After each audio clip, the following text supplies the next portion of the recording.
السلام عليكم ورحمة الله.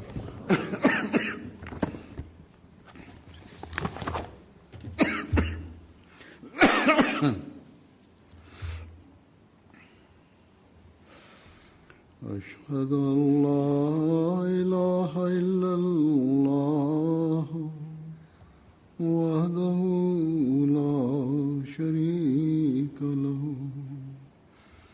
وأشهد أن محمدا عبده ورسوله أما بعد فأعوذ بالله من الشيطان الرجيم بسم الله الرحمن الرحيم الحمد لله رب العالمين الرحمن الرحيم مالك يوم الدين إياك نعبد وإياك نستعين اهدنا الصراط المستقيم صراط الذين أنعمت عليهم غير المغضوب عليهم ولا الضالين.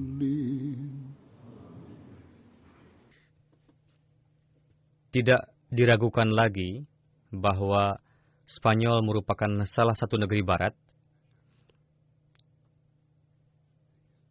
Namun, dari sisi kestabilan ekonomi, Spanyol tergolong ke dalam negeri yang kurang stabil di Eropa. Dari sisi lapangan pekerjaan, pendapatan, dan standar kehidupan, tergolong di bawah standar negeri-negeri Eropa lainnya seperti Perancis, Jerman, Belanda, atau UK dan lain-lain. Demikianlah yang kita ketahui. Namun, meskipun demikian, jika dibandingkan dengan Pakistan, keadaan ekonomi di Spanyol lebih baik bagi orang-orang yang hijrah ke sini dari Pakistan. Ini jugalah yang menjadi penyebab banyak sekali warga Pakistan yang datang kemari untuk tujuan bisnis ataupun bekerja. Sejauh berkenaan dengan para Ahmadi, mereka hijrah dari Pakistan didasari oleh dua alasan, yang mana penyebab terbesar di antaranya adalah adanya larangan untuk melakukan praktek keagamaan dan tidak adanya kebebasan di Pakistan bagi para Ahmadi. Alasan kedua adalah untuk memperbaiki kondisi ekonomi. Mayoritas pendatang dari Pakistan ke sini menyampaikan alasan-alasan tadi untuk mengajukan suaka atau untuk mengajukan izin tinggal permanen, yakni dengan mengatakan bahwa para Ahmadi di Pakistan tidak dapat menyatakan diri Muslim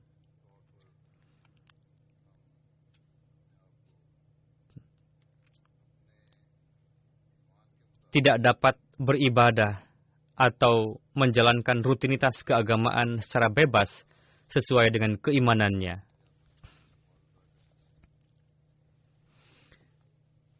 Sebagian orang menceritakan keadaannya dengan jujur ketika mengajukan suaka,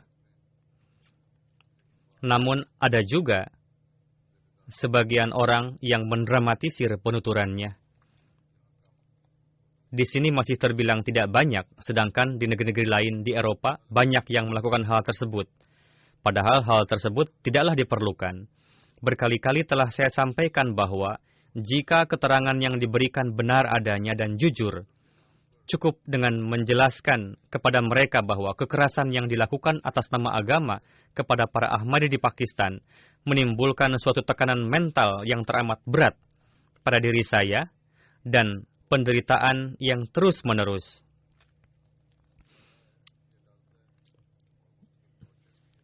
Jika itu yang kita jelaskan pada mereka ketika mengajukan suaka, maka biasanya pegawai pemerintahan yang terkait atau hakim pengadilan pun dapat memahaminya. Dan mereka memiliki kecenderungan untuk menolong dan bersimpatik.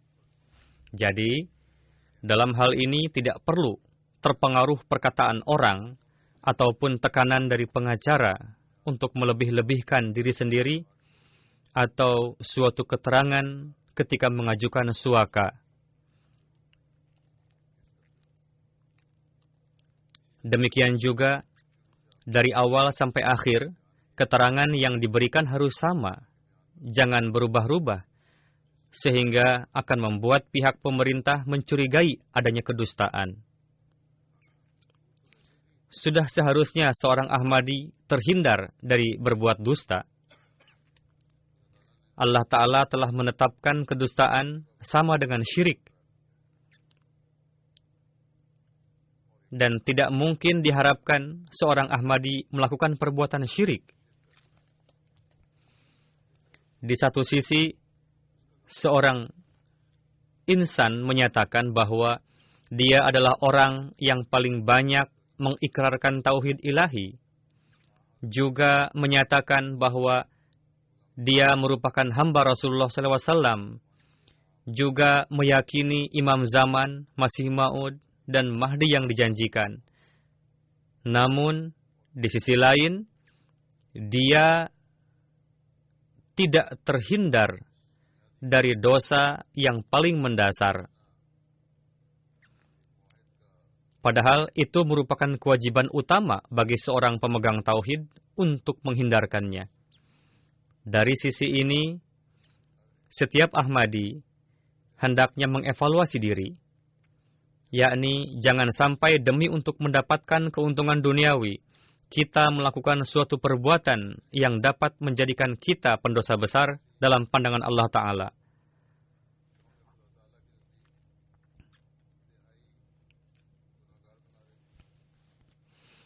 Walhasil, seperti yang telah saya katakan, ketika kita meninggalkan negeri kita untuk tujuan menyelamatkan keimanan dan untuk dapat teguh dalam keyakinan kita, maka kita harus menempatkan perintah-perintah ilahi sebagai sesuatu yang paling utama.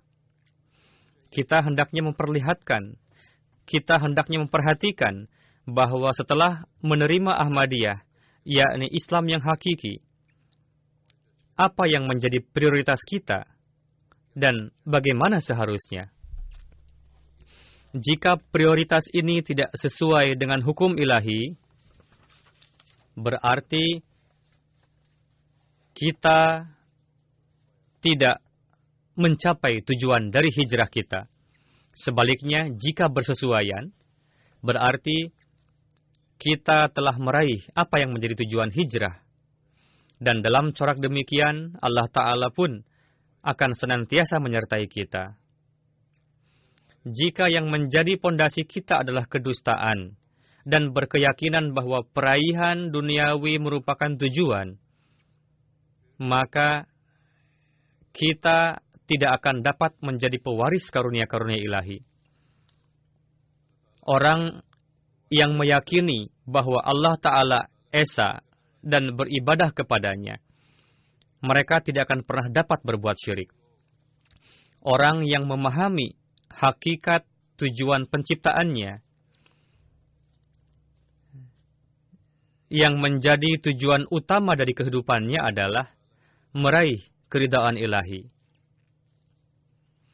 Kita hendaknya senantiasa ingat bahwa meraih dunia dan larut dalam gemerlap dunia bukanlah tujuan kita, dan bukan juga merupakan tujuan penciptaan seorang mukmin.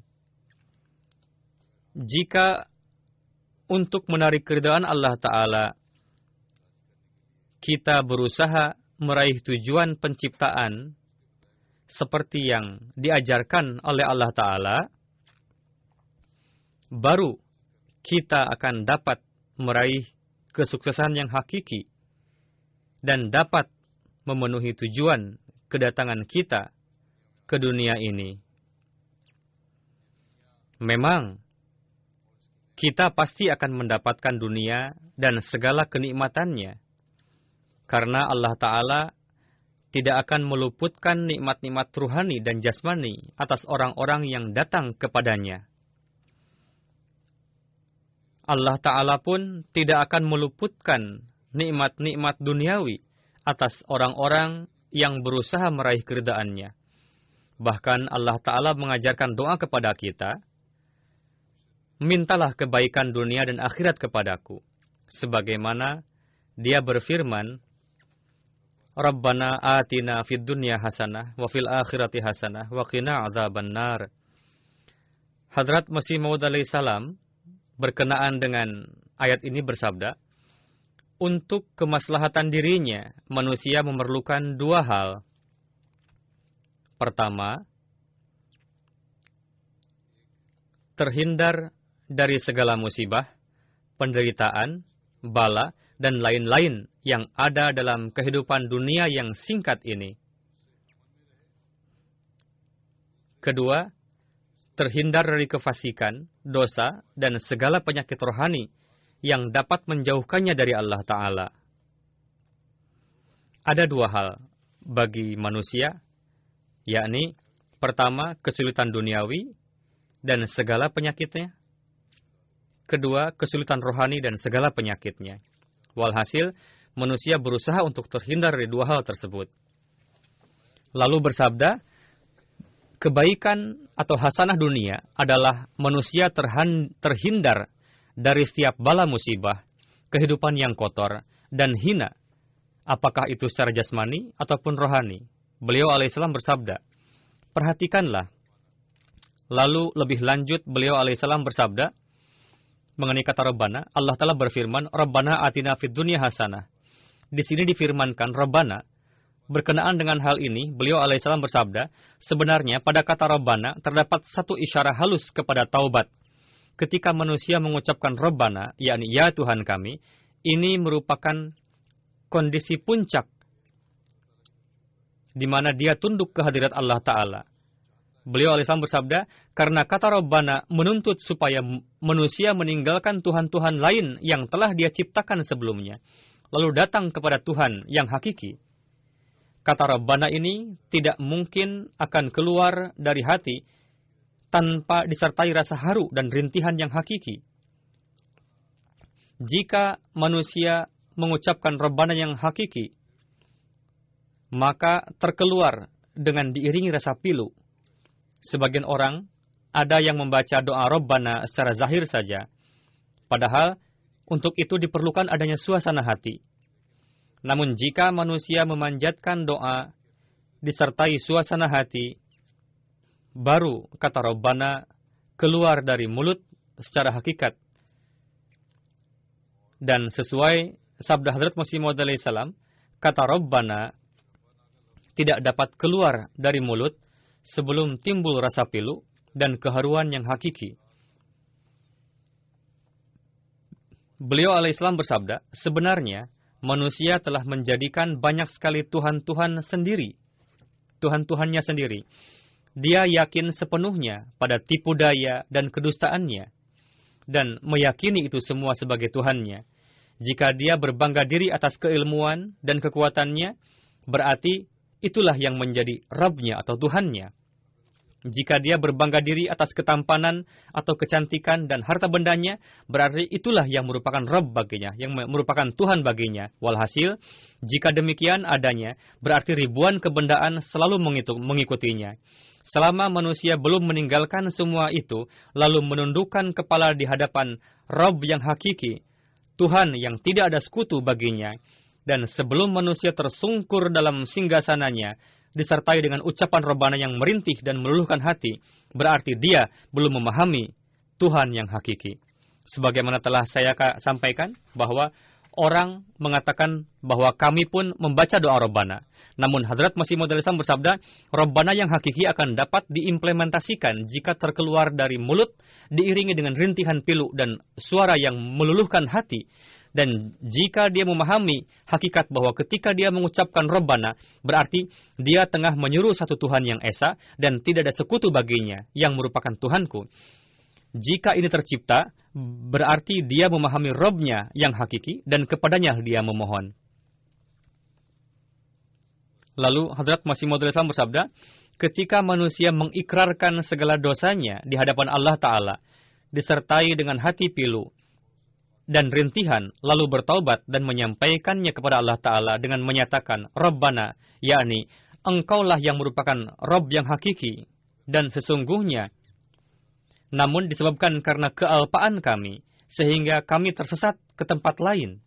Sekarang, aku telah tinggalkan berhala palsu dan sembahan-sembahan yang batil, dan aku ikrarkan ketuhanan Engkau dengan hati yang tulus, dan aku hadir di haribaanmu. Walhasil, Hadrat Masih Maud salam ingin melihat terciptanya suatu kondisi dalam diri kita, yakni tunduk di hadapan Allah Ta'ala dengan tulus, beribadah kepadanya, dan memahami tujuan penciptaan.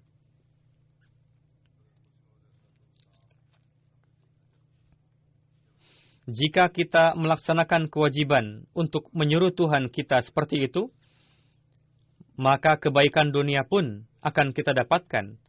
Begitu juga kebaikan di akhirat.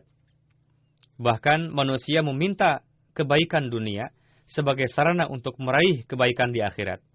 Sehingga jika manusia sehat, maka dia dapat melaksanakan kewajiban beribadah kepada Allah Ta'ala. Sehat merupakan manfaat duniawi, suatu kesejahteraan, dan termasuk ke dalam kebaikan. Jika manusia sehat, maka dia dapat melakukan ibadah dengan baik. Jika manusia punya harta, maka dia akan dapat melaksanakan kewajiban untuk berkurban untuk agama Allah. Dan dia akan dapat meraih taufik untuk melaksanakan kewajiban kepada sesama hambanya. Jadi, hendaknya prinsip penting ini harus senantiasa kita camkan. Telah disampaikan berkenaan dengan melaksanakan kewajiban beribadah.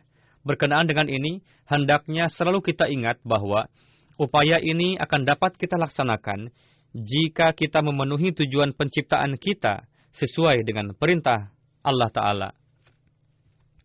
Berkenaan dengan itu, Allah Ta'ala berfirman, "Wa ma khalaqtul jinna wal insa illa liya'budun." Artinya, tidaklah aku ciptakan jin dan manusia semata-mata untuk beribadah kepadaku. Jika kita memperhatikan hukum-hukum ilahi, setelah turun suatu perintah, maka hukum berikutnya membawa kita supaya jangan sampai kita melupakan Tuhan. Usaha-usaha duniawi kalian pun jangan sampai membuat kamu lalai dari mengingat Allah Ta'ala, dan jangan sampai pemenuhan hasrat duniawi menjadi target utama kalian untuk meraih dunia semata.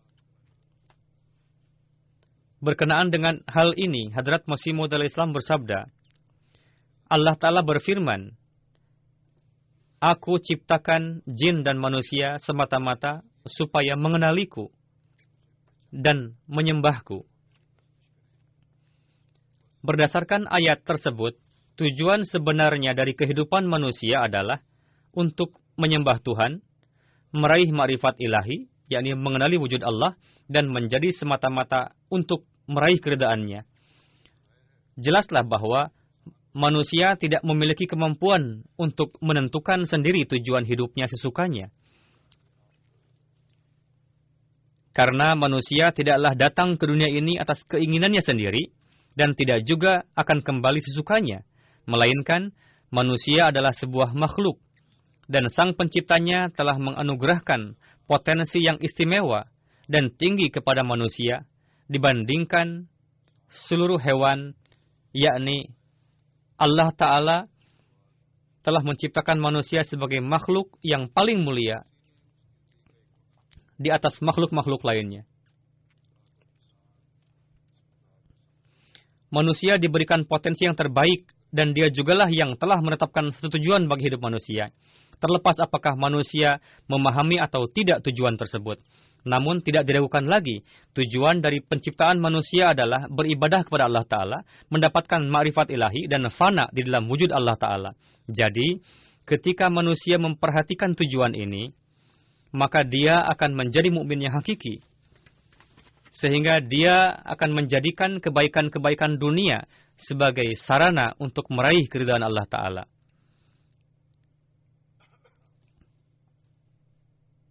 Walhasil, jangan sampai segala potensi kecerdasan, potensi jasmani, ataupun kondisi ekonomi yang lebih baik, jangan sampai membuat manusia lalai dari hal-hal tadi. Jangan sampai kesehatan, harta kekayaan, kecerdasan, dan gemerlap duniawi yang ada di sekitar kita membuat kita lalai dari itu semua. Sehingga menjadikan kita lupa akan tujuan penciptaan kita.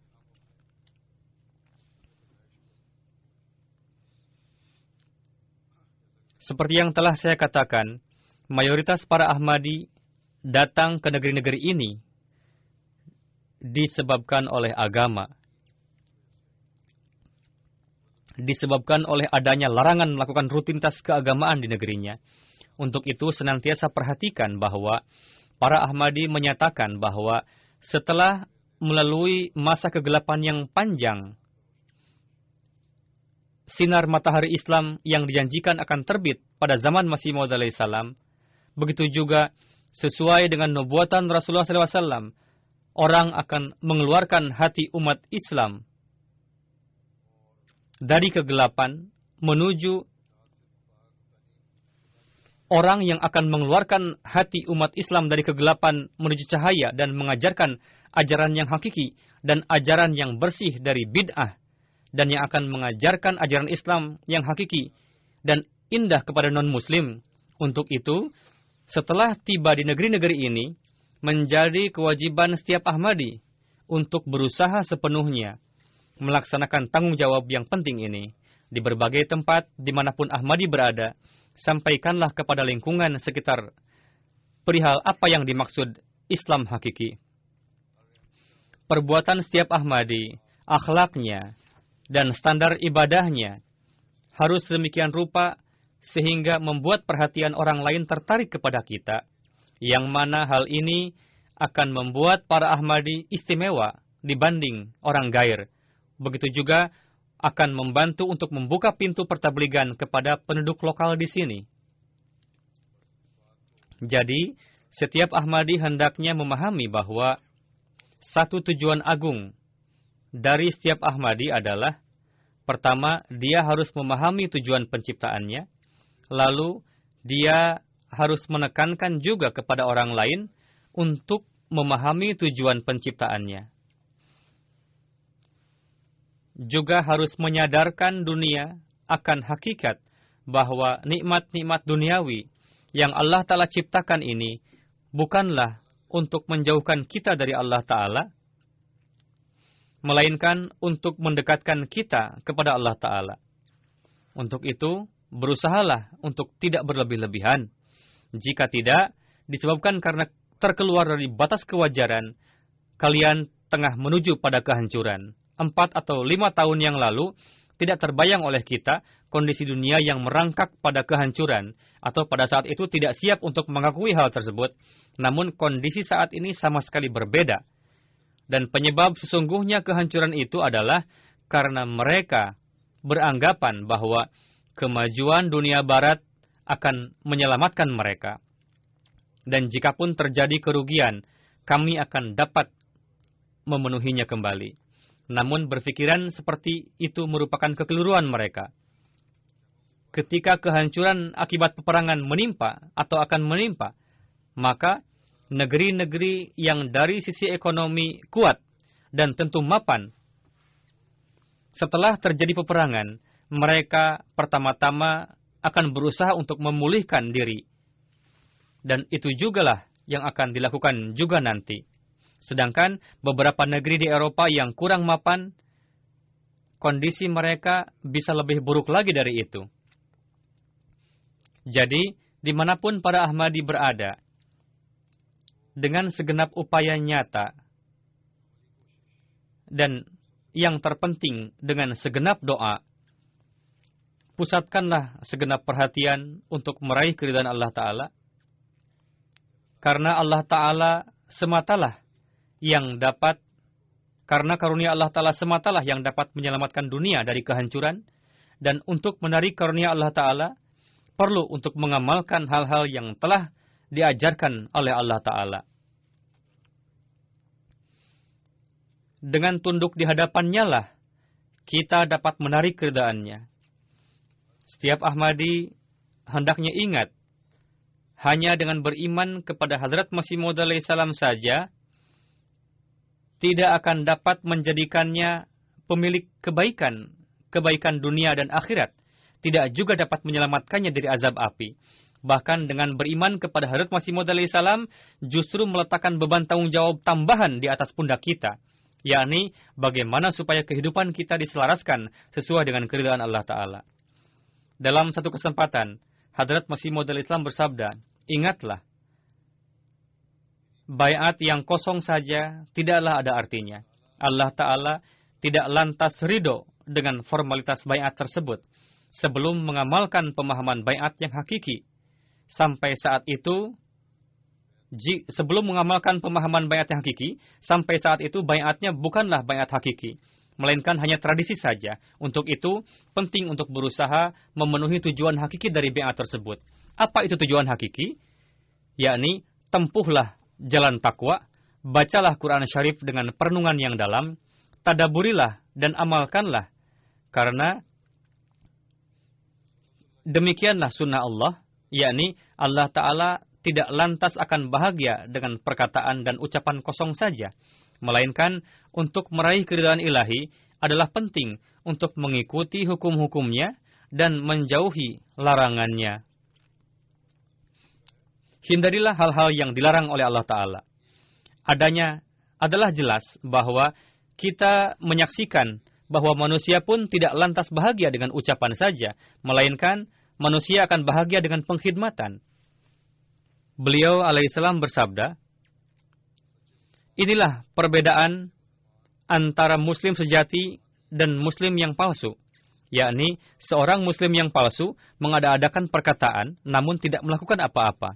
Sebaliknya, seorang muslim yang hakiki memperlihatkan dengan amalan dan tidak membual. Ketika Allah Ta'ala menyaksikan bahwa hambaku tengah beribadah untukku dan tengah berbuat baik kepada makhlukku demi aku, saat itu Allah Ta'ala menurunkan para malaikatnya untuk membedakan antara muslim sejati dan yang palsu, seperti yang Dia janjikan. Walhasil, merupakan kewajiban setiap kita untuk berusaha menjadi muslim sejati.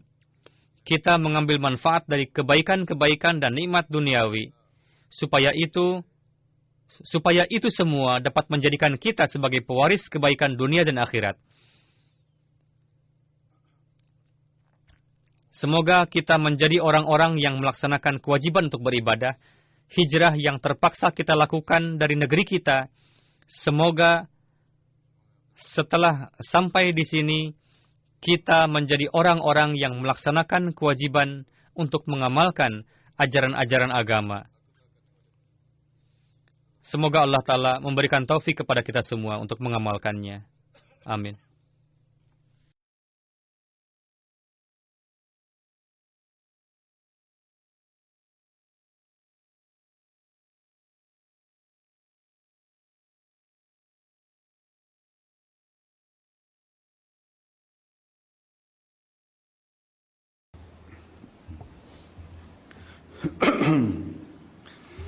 Alhamdulillah nahmaduhu wa nasta'inuhu wa nastaghfiruhu wa nu'minu bihi wa natawakkalu alayhi wa na'udzu billahi min shururi anfusina ومن سيئات أعمالنا من يهده الله فلا مضل له ومن يضلل فلا هادي له ونشهد أن لا إله إلا الله ونشهد أن محمدا عبده ورسوله عباد الله رحمكم الله إن الله يأمر بالعدل والإحسان وإيتاء ذي القربى وينهى عن الفحشاء والمنكر والبغي يعظكم لعلكم تذكرون اذكروا الله يذكركم وادعوه يستجب لكم ولذكر الله